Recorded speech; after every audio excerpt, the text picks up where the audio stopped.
Hmm. Yan. Ituring Yan. May ipaparinig ako sa inyo.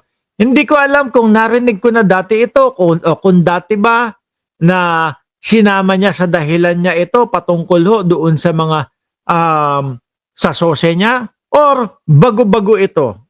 Diyan sa comment section tulungan niyo ako, no? Kasi talagang medyo bago ho sa pandinig ko eh. Baka lang ho nakalagpas o nakaligtaan kong marinig ho, mga bossing. Pakinggan ho natin si Rodante Marcoleta, mga bossing, no? Doon sa kanyang, sabihin na natin, pangalawang palusot o pangalawang try ng pagpapalusot doon sa sose. O pakinggan ho. Hindi, sabi niya, binigay ko nga sa'yo, contribution, pero utang na loob mo sa akin yan. Putik na yan, may utang na loob.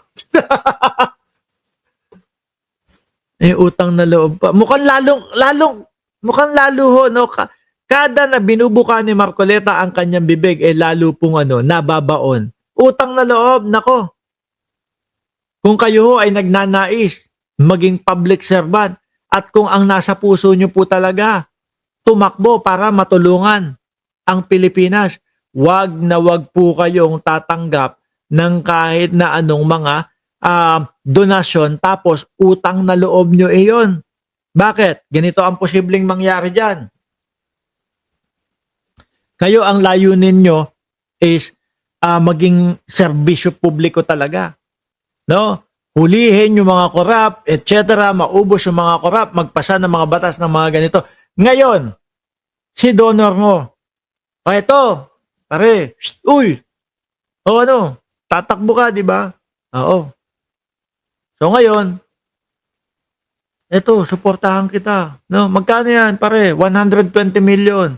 Hindi ko sinasabing yung kay Marcoleta, medyo nagkaparehas lang ho.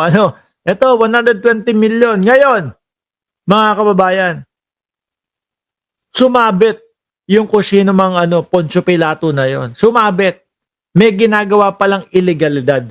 Ngayon, pare, uy, pare, sabit ako. Nanteteng ka nung panahon ng kampanya, nung election. Hindi kita pinabayaan. Baka natatandaan mo, may utang na loob ka sa akin. Hindi ka maluluklok dyan sa kinauupuan mo kung hindi dahil sa akin. Kung hindi dahil doon sa aba pare, tumanaw ka naman ng utang na loob. No? Ipagtanggol mo naman ako dito. Yun. Doon nalulugmok ang ating bayan ho. Sabi ni Paulo Saison, yun nga yung purpose noon para maiwasan yung vested interest ng donor. Utang na loob daw. Sabi ni Marcoleta. Ituring mo na lang na utang, sabi niya, di ba? Loan. Hindi, utang lang. Basta utang na hindi ba? Kumbaga gustong iiwas ni Marcoleta yung tipo bang, may donor. Hindi talaga donor kasi mangyayari niyan is, utang ko yan parang pera, parang sa bulsa ko din nanggaling yan Yun nga lang, late ko babayaran. So upang sa ganon, mailusot ho siguro mga boss chief mo sir na meron talagang donor. No? Kaya lang hindi natin pwedeng i-considera na donor yung kasi inutang ko yung babayaran ko din kalaunan yun di ba? Kasi mga bossing, yung unang yung sa sose niya, may lagda. No, may panunumpa na wala po akong donor. Nung nagsalita doon sa Net25 isang beses, nakalimutan yata nila. May mga kaibigan ako. May mga donor talaga ako. Doon pa lang nagsalpo ka na mga kababayan. Siguro, umuwi si Marcoleta, putragis na yan lalo kong nilubog yung sarili ko.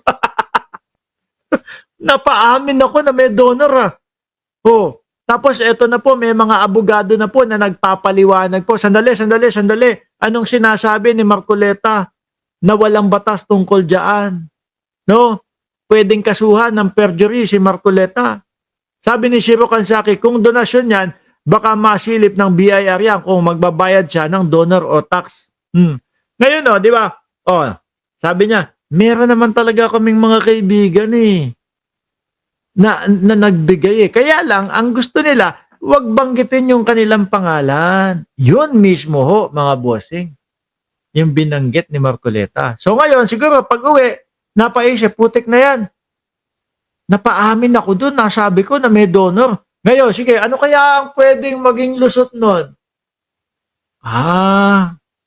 Yung mga donor, may utang. Pinautang sa akin yung pera. So ngayon, no, mga bossing, ang lalabas niya, sasabihin niya, hindi naman talaga sila nagbigay. Pinautang sa akin. Na di kalaunan, babayaran ko din. So ibig sabihin, pera ko pa din yon. Nagigets niyo po, mga bossing? Nagigets niyo? Tingin ko, yan yung gagamitin nilang pangdepensa. Pera ko pa din po yun. O bakit mo naging pera? Kasi pinautang nila sa akin eh. Di ba? Babayaran ko pa naman din po eh. Yan ang nakikita ko magiging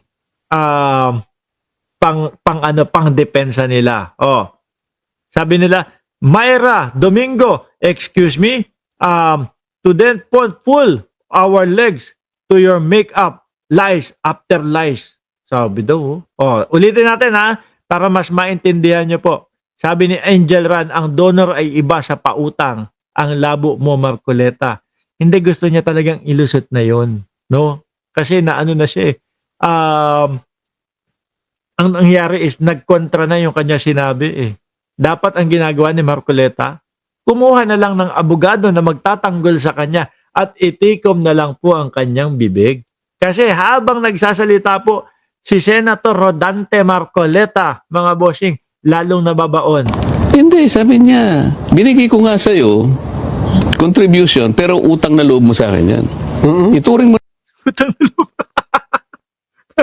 Utang na loob ka sa akin ha. Kapag ako sumabit at kapag ako makukulong ha, kailangan ipagtanggol mo ako. Oh, ganun ho kasi yun. Mangyayari dun. Na lang na utang, sabi niya, di ba? Loan. Hindi, utang lang. Basta utang na hindi babaya. Utang na loob eh. Ngayon, dahil sa hindi ko pwedeng isiwalat ang kanilang identity, kaya sinabi ko, zero in contribution. Di ba? Sa utang. Naging utang na lang, no? Utang nang yan. Pero ho mahirap itong sitwasyon ni Marcoleta, mga bossing. Napakahirap po. Doon sa una niyang pagsabak doon sa Net25, doon pa lang ho, mga kababayan, ligwak na siya eh. So ito pong mga naririnig natin ngayon ay, ano na lang po ito, kumbaga, paglilinis ng kalat doon sa pag-amin niya nung unang video niya doon sa Net25. Sabi ni Cyrus Molo kay Pastor nga, galing yan kasi abuloy ng mga kapatid yan. Sabi, nalunod ka na sa baha ng lies mo, Rodante. Diyos ko. Anyway ho, mga bossing, wala na kapupuntahan niya si Marcoleta, palubog ho ng palubog yan.